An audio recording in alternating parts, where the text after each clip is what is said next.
Para obter sucesso numa negociação, é importante oferecer um preço, propor um preço que seja o mais justo possível, tanto para o profissional quanto para o seu cliente.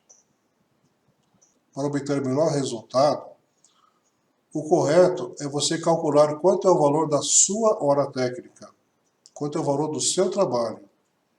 E, a partir desse valor, fazer os seus cálculos de custo e chegar numa proposta que seja mais correta para aquela situação em particular. O que é hora técnica? É difícil medir competência, conhecimento e dedicação, mas o tempo é uma medida clara e objetiva de quanto um profissional se dedicou para cumprir determinada tarefa. Por isso é que quem vive da prestação de serviços acaba, na realidade, vendendo o seu tempo. Esta é a sua mercadoria. A hora técnica é medida em horas do trabalho feito por um profissional especializado em determinado assunto. Tecnicamente falando, hora técnica é sinônimo de hora trabalhada, hora profissional e homem-hora. Lembrando que homem-hora é um termo genérico, porque não existe mulher-hora. O termo por hora também pode ser usado para referir-se a uma cobrança feita com base na hora técnica. A determinação do valor da hora técnica sempre foi uma dificuldade encontrada pelos arquitetos, engenheiros, de maneira geral, por todos os profissionais liberais. Essa dificuldade decorre do desconhecimento de cálculos simples, e não necessariamente por requerer conhecimentos profundos e esotéricos. Ao enfrentar essa dificuldade, muitos profissionais acabam por fazer cálculos grosseiros ou sucumbem à tentação de usar valores calculados por amigos, revistas ou órgãos de classe. Como o valor da hora técnica é um item básico na confecção de orçamentos justos e precisos, resulta daí que os valores propostos para os clientes podem estar muito longe de serem os mais adequados. Se o profissional errar para menos, provavelmente vai fechar o negócio, mas estará favorecendo o seu cliente e prejudicando suas próprias finanças. Do lado contrário, se o profissional errar o preço para cima, estará cobrando mais do que o justo e, consequentemente, acabará não sendo contratado porque o serviço ficou caro. Isso é muito comum. O que acontece? O escritório de arquitetura, de engenharia, ou construtora, ou qualquer outro profissional liberal, não entende por que é que ele trabalha e não vê o dinheiro. As contas estão sempre no vermelho. O dinheiro não dá, o dinheiro não rende. O problema é justamente esse. O valor que ele está conseguindo cobrar está abaixo do que precisaria. Aí só tem duas soluções possíveis: abaixar os custos ou cobrar mais caro. Mas, na prática, o que acontece é que esse profissional provavelmente não sabe fazer preço, não sabe calcular preço, ou então ele não sabe negociar para cobrar o preço que seria certo. Mas o que eu tenho reparado, que o mais comum é que realmente o profissional não sabe calcular o preço. Pela lógica, ele vai sempre ser contratado para aqueles trabalhos onde ele errou o preço para menos. Porque onde ele errou o preço para mais, dificilmente ele vai ser contratado, porque o valor dele ficou alto. Então, realmente, o que foi descrito é o que acontece. Se você não sabe fazer preço, você vai errar sempre para menos. Você vai ser sempre contratado por serviços que vão ser pagos abaixo do valor que você precisaria cobrar. A consequência disso é a falência. É o seu negócio se tornar inviável. Vamos falar um pouco sobre os métodos de cálculo de preço. Existem vários métodos que podem ser usados para calcular custos e preços, mas não existe necessariamente algum que seja melhor que outro, mas sim aquele que será o mais adequado em cada situação. A escolha vai depender das finalidades do cálculo e do tipo de empresa, isto é, se é uma indústria, comércio ou prestadora de serviços. Existem também diferenças importantes entre os conceitos usados pela contabilidade e pela engenharia de custos. A contabilidade precisa atender a aspectos legais, enquanto que na engenharia de custos, o importante é saber quanto custam os produtos ou serviços, independentemente dos aspectos legais desse cálculo. No momento, o que nos interessa são os cálculos utilizados pela engenharia, especificamente para empresas pequenas do setor de serviços, que trabalhem sob encomenda. Então, muito do que vale para a indústria e comércio não se aplicaria a este caso. A partir dessa análise é que chegamos ao método que vai ser apresentado aqui. O que são as pequenas empresas de prestação de serviço? São aquelas onde um ou mais profissionais são também os donos da empresa e, ao mesmo tempo, eles mesmos é que fazem os trabalhos. Eventualmente, se o negócio prosperar, pode vir a ter mais alguns auxiliares, porém em pequeno número e fazendo basicamente a mesma coisa que eles ou complementando o trabalho dos proprietários. Tomemos como exemplo as firmas de manutenção. Imagine uma oficina de conserto de computadores. O mesmo vale para as oficinas de conserto de geladeira, ar-condicionado, colocadores de vidro. Podemos estender esse conceito para outros ramos técnicos, como na área de arquitetura, engenharia ou até mesmo para diversos fornecedores da indústria da construção civil, como pedreiros, eletricistas, encanadores e por aí afora. De onde vem o dinheiro dessas empresas? O ponto em comum entre todas as empresas é o fato de que seu rendimento principal vem da prestação de serviços. Eventualmente, pode até precisar adquirir e repassar para os clientes alguns materiais. Por exemplo, o técnico de informática vende memórias, roteadores, suprimentos para impressoras. O arquiteto precisa de tinta para o plotter e papel para desenho. O vidraceiro vai precisar dos vidros e da massa de colocação e assim por diante. O profissional vai ganhar, portanto, pelo serviço que prestará e também pelo lucro em cima dos materiais que vai adquirir e repassar para o cliente para poder fazer determinado trabalho. Como é a evolução dessas empresas? Em firmas desse tipo, geralmente o profissional começa sozinho ou com um sócio. No início, eles mesmos fazem tudo, quer dizer, além de produzir, também vão às compras e fazem até faxina.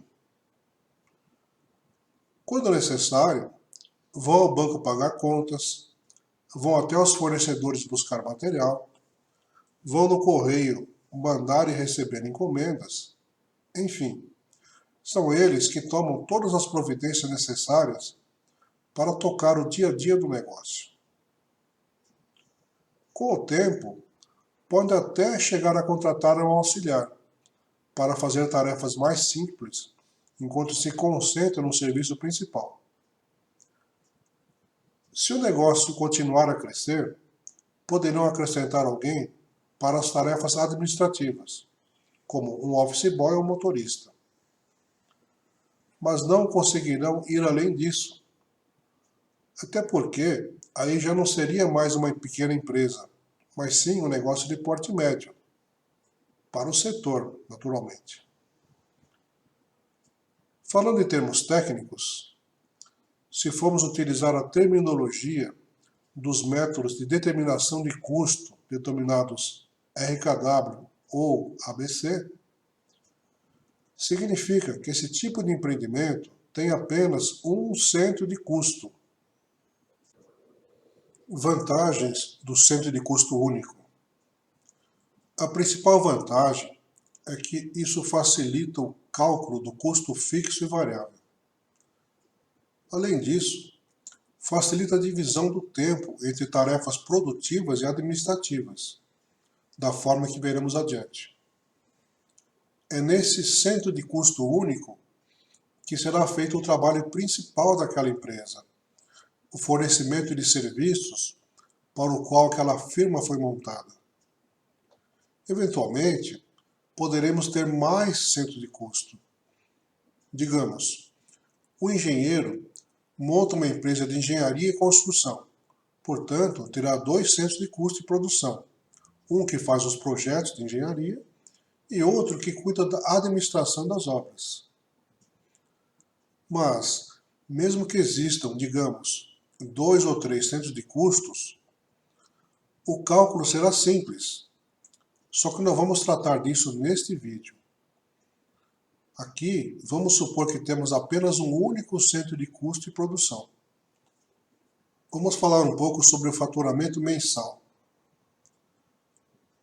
Essa simplificação em um único centro de custo nos permite ter uma visão rápida e direta sobre uma das incógnitas das pequenas empresas de prestação de serviços, que é justamente o faturamento mensal. Como estamos falando de pequenas empresas, onde o profissional vai trabalhar sozinho ou com poucos ajudantes, o faturamento precisa ser de tal monta que cubra as despesas para manter seu local de trabalho, adicionado do quanto ele quer ganhar. Digamos que o local de trabalho tenha R$5.000 de despesas mensais, na média do ano, e que o profissional precise ganhar outros R$5.000 para suas despesas pessoais, como se fosse o salário dele. Nesse caso, chova ou faça sol, no fim do mês a empresa precisa ter faturado R$10.000 para fazer frente aos compromissos. O que entrar além disso será, então, o suposto lucro do negócio. Qual salário utilizar? Nesse suposto salário do profissional, usado nos cálculos de custo, é que surge uma dúvida importante. Muita gente acha que vai considerar ali o valor que deseja ganhar por mês, mas esse não é o melhor caminho. A dica é considerar como salário aquele valor que a empresa pagaria a valor de mercado para um profissional que faria aquela mesma função.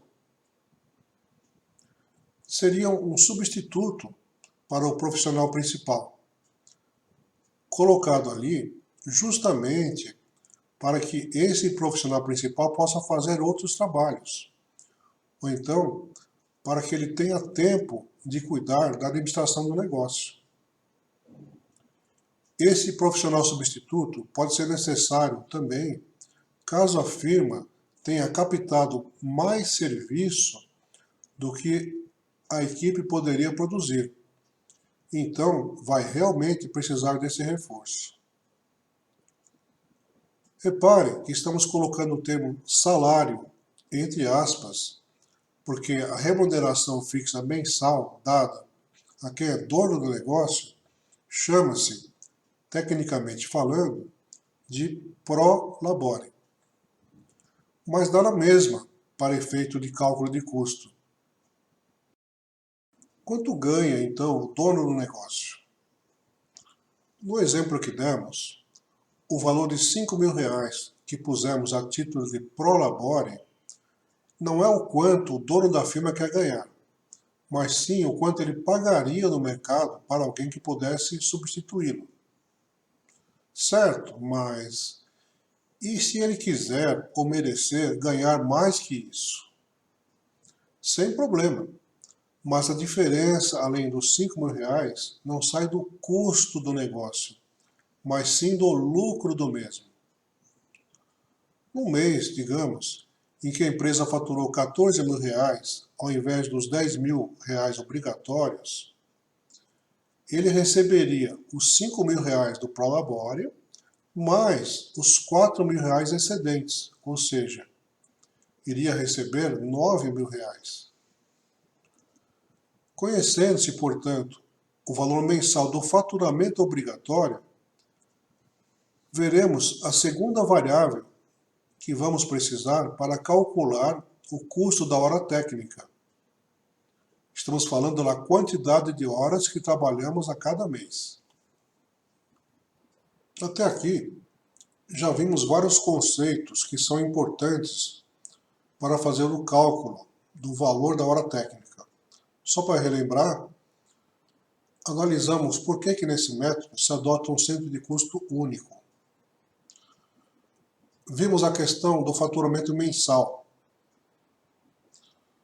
Analisamos qual é o salário ou qual o prolabore que recebem os proprietários dessa firma de prestação de serviços. E analisamos quanto ganha, de onde vem o dinheiro dos donos dessa mesma firma de prestação de serviços.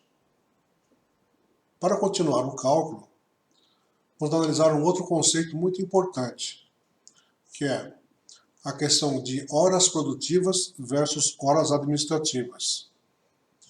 E quantas horas produtivas e administrativas nós temos em vários cenários, em vários tipos de empresa de prestação de serviço.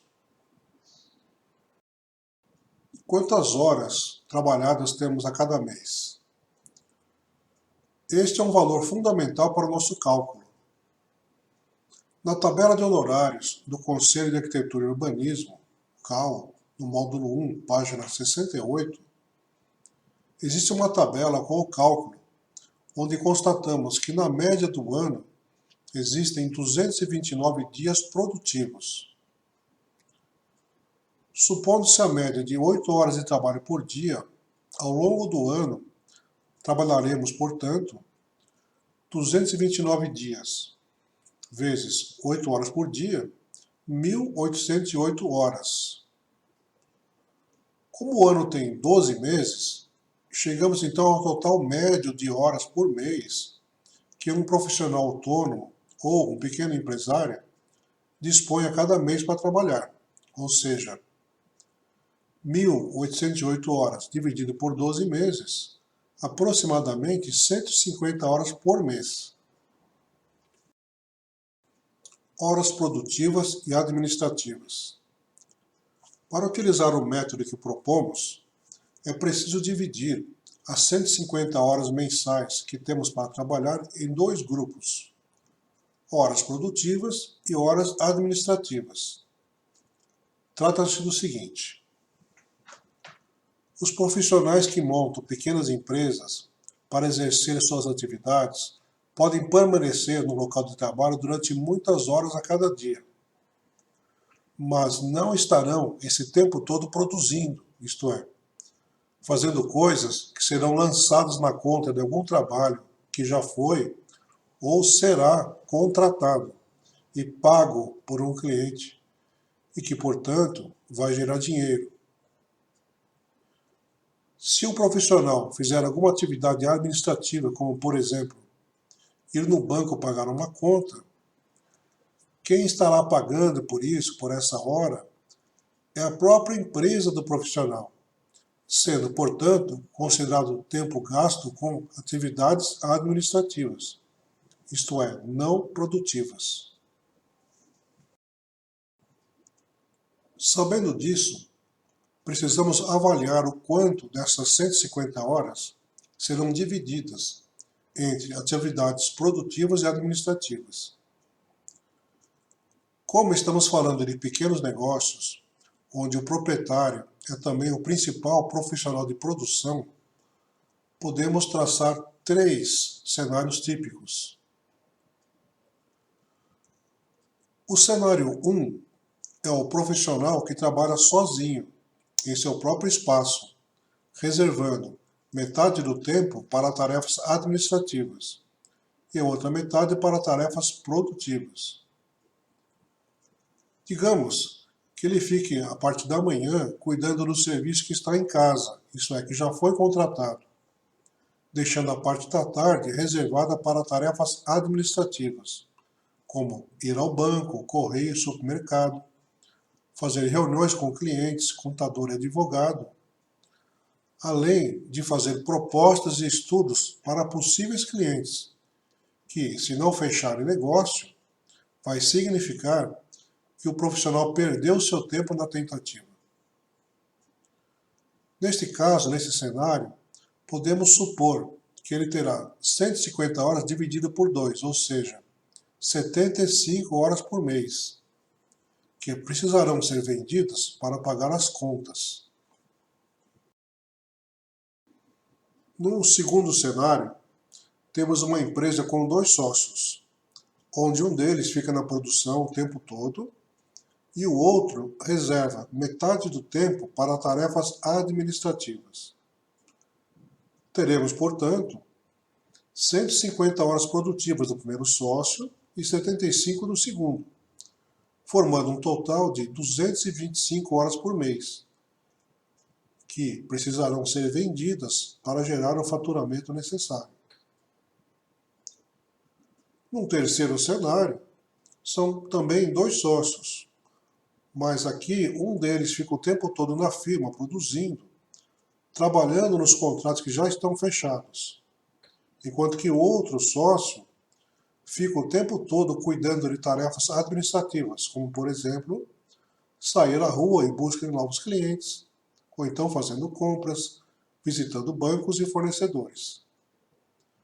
Nesse caso, voltamos a ter 150 horas por mês, que precisarão ser vendidas para gerar o faturamento. Com base nessa mesma lógica, podemos calcular a quantidade de horas em quaisquer outros cenários. Contudo, deve-se destacar que esses números são preliminares, porque o correto é que cada profissional marque em uma planilha tudo o que faz ao longo do dia. Ao longo do tempo, isso vai permitir saber exatamente qual porcentagem do seu tempo foi gasto em atividades produtivas e administrativas. O cálculo de custo para cada um dos 3 cenários típicos será visto a seguir, quando mostraremos o cálculo básico da hora técnica em cada um desses casos. A fórmula básica é bastante simples. Basta dividir o total de despesas fixas mensais pela quantidade de horas produtivas disponíveis a cada mês, ou seja, valor da hora técnica igual despesas mensais dividido pela quantidade de horas produtivas.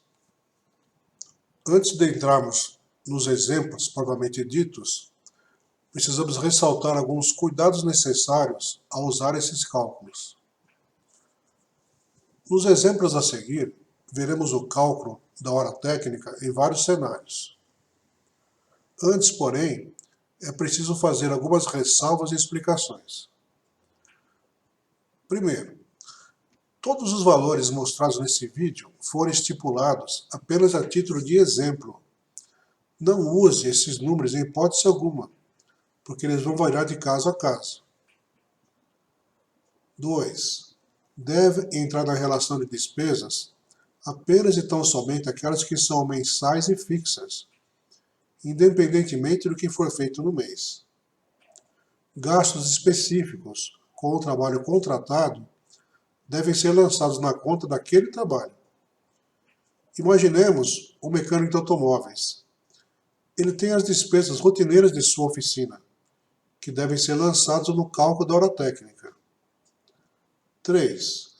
São lançadas como despesa mensal apenas materiais de uso contínuo, que são denominados material de consumo, o que inclui, por exemplo, a estopa e a gasolina que o mecânico usa para a limpeza, ou então a tinta e o papel que um arquiteto usa numa impressora. 4. Em determinados serviços, será preciso adquirir materiais. No mesmo caso do mecânico acima, se ele comprar um amortecedor para arrumar o veículo, então o valor dessa peça deve ser lançado na conta daquele serviço, e não nas contas gerais da oficina. Outro exemplo, um determinado escritório de engenharia contrata um desenhista, um cadista, para fazer o desenho de uma casa que vai construir para um cliente. Então, o valor desse cadista será lançado no orçamento daquela casa em especial. 5. Podem também fazer parte das despesas mensais o que se gasta com ajudantes, como, digamos, estagiário, aprendiz, secretária, office boy e motorista. Mas somente se esses ajudantes fizerem serviços gerais ou difíceis de atribuir a um trabalho específico. 6. No Prolabore, conforme já foi explicado, entra o valor que pagaríamos no mercado para um profissional exercer a mesma função que o sócio considerar, e não o quanto esse sócio deseja ganhar por mês. 7.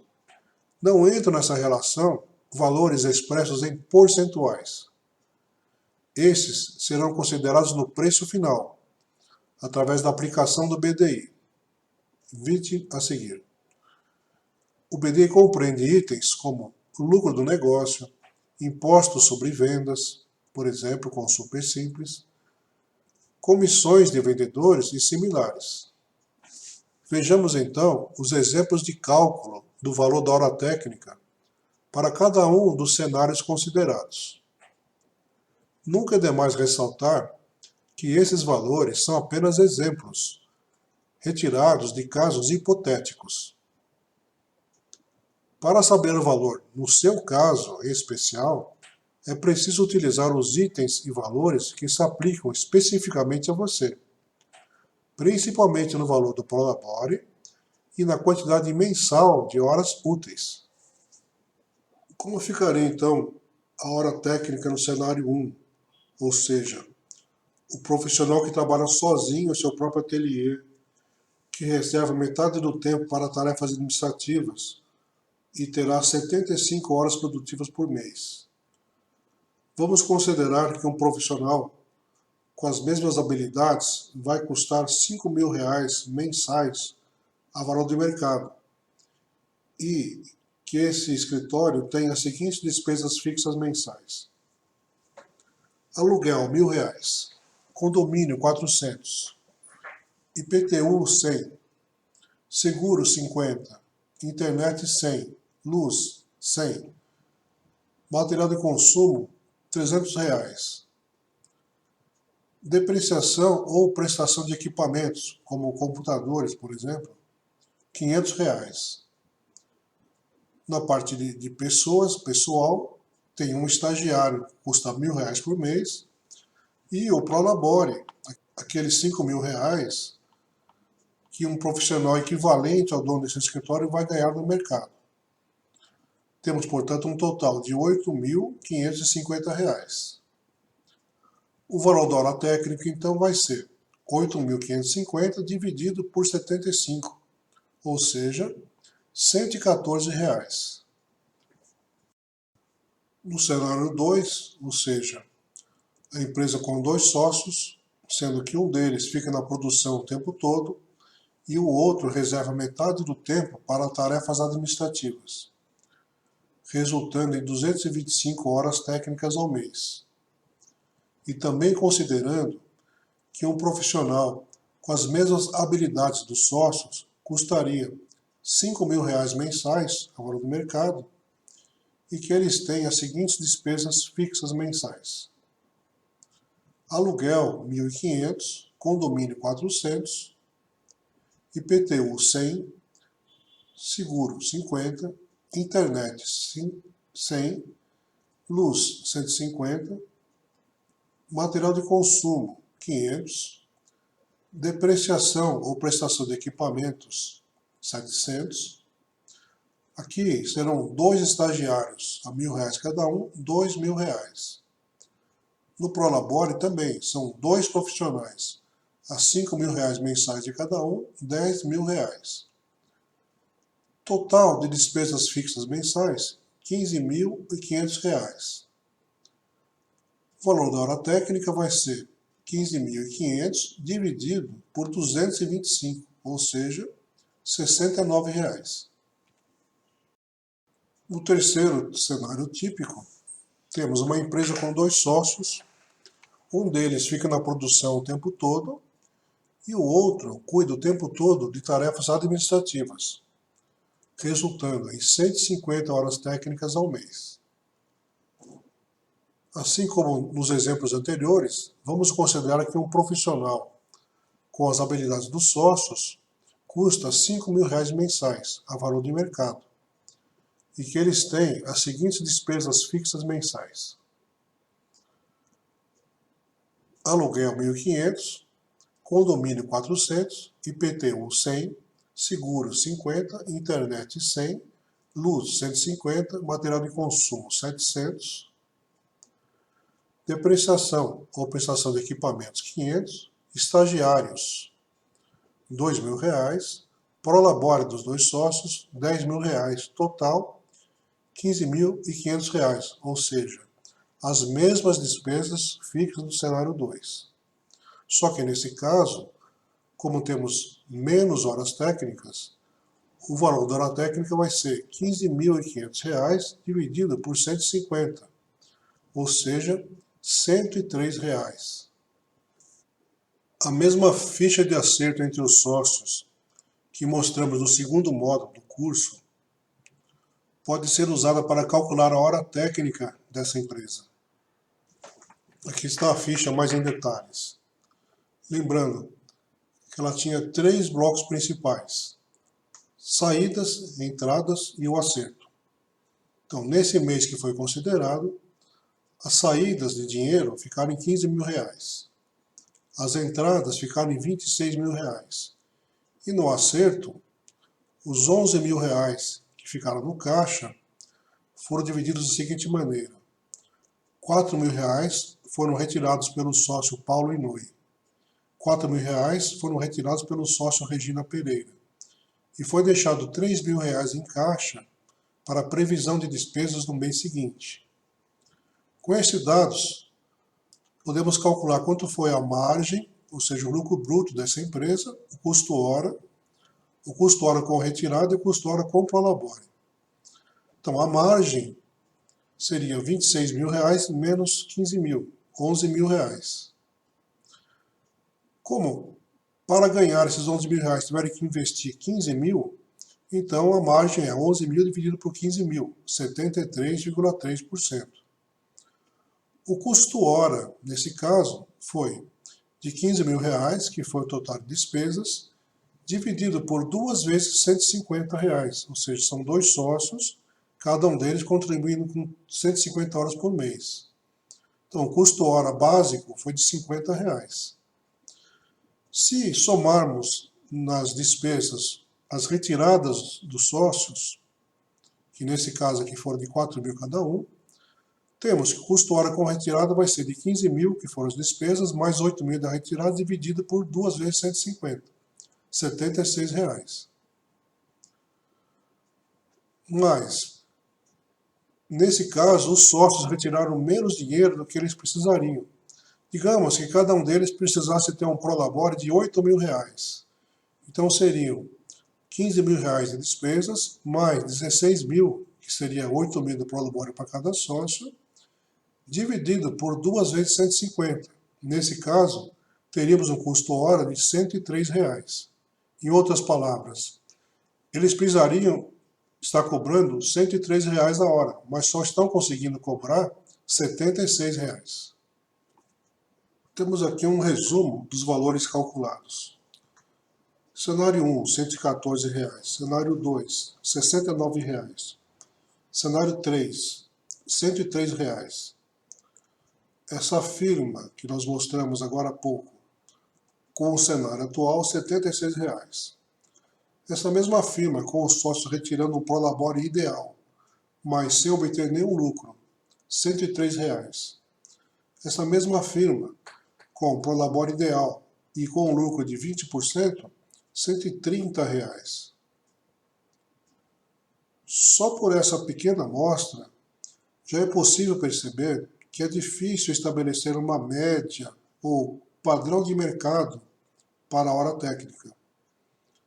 Cada profissional tem o seu próprio custo, mas essa variação não causa problemas, pois não é só esse valor que determina o preço de venda de um serviço. Existem outros fatores a serem considerados. Em primeiro lugar, cada escritório tem a sua especialidade e a sua produtividade. O mesmo trabalho demoraria tempos diferentes e atingiria diferentes graus de qualidade quando feito por cada profissional, diferente uns dos outros. Em segundo lugar, além do valor de custo de um trabalho, dado pelo valor das horas técnicas gastas para executar, ainda é preciso adicionar o valor do BDI. Com o que foi visto, já podemos fazer a dedução da fórmula para calcular o preço. Uma vez sabendo o valor da hora técnica, podemos calcular o custo de um trabalho. E a partir desse custo, podemos chegar no preço de venda para o cliente. Para tanto, podemos usar a equação simplificada do preço de venda de uma prestação de serviços. Preço de venda igual preço de custo vezes BDI. O BDI é expresso em porcentagem e, para ser usado na fórmula acima, precisaria ser convertido para um valor decimal. Por exemplo, 50% vira 0,5. Assim, para fazer o cálculo direto sem essa conversão, a fórmula do custo pode também ser expressa pela equação abaixo. Preço de venda igual preço de custo vezes 1 mais BDI dividido por 100. O preço de custo é composto pelo valor da mão de obra, MO, que será o resultado do tempo que será gasto no serviço, medido em horas, multiplicado pelo valor das horas técnicas. Se existirem esses custos, deve-se somar também o quanto será gasto com o material, é o MA, e com alguns serviços de terceiros, TE, que pode ser, por exemplo, gastos com táxi, desenhistas ou consultores. Colocando-se tudo isso na fórmula acima, chegamos, portanto, na equação final para cálculo de preço. P igual MO mais MA mais TE, tudo isso vezes 1 mais BDI dividido por 100. Entendendo o BDI. A sigla significa benefícios e despesas indiretas, mas isso nos diz pouco sobre a complexidade e importância desse índice. Sua principal característica é que ele é uma porcentagem que pode ser aplicada tanto ao preço de custo quanto ao preço de venda. Nesse vídeo, para simplificar, vamos usar o BDI apenas sobre o preço de custo, porque não é nosso intuito aqui nos aprofundarmos no estudo do BDI. Fazemos isso para simplificar o cálculo, porque, afinal, queremos apenas dar um roteiro básico para que você possa fazer seus próprios cálculos. Quem tiver interesse em aprofundar-se nesse assunto, pode usar a bibliografia indicada para esse curso. Itens que podem entrar no BDI. Dentre os inúmeros fatores que podem fazer parte do BDI, podemos citar aqueles que são os principais para as pequenas empresas, que é nosso foco no momento. Entre eles estão impostos, como Super Simples, ISS, Fins Social, COFINS, etc. Comissão de vendedores e corretores. O lucro do negócio. Riscos inerentes ao fornecimento, como, por exemplo, cliente que não paga, cliente muito exigente, aumento de custos, economia instável e incertezas em geral. Despesas financeiras, como, por exemplo, prazo dado para o cliente nos pagar, desconto de duplicatas, dinheiro que foi pedido emprestado para comprar material, etc. Nos exemplos a seguir, vemos como aplicar a fórmula do preço e os conceitos do BDI. Sabendo o valor da hora técnica e conhecendo a fórmula básica para cálculo de preço, a gente pode fazer o cálculo de qualquer serviço que nos apareça. Isso porque qualquer trabalho pode ser expresso pelo tempo gasto para realizar e pelas despesas acessórias que vão incidir. No próximo vídeo, veremos vários exemplos com várias situações onde o serviço profissional foi orçado em termos de hora técnica mais encargos.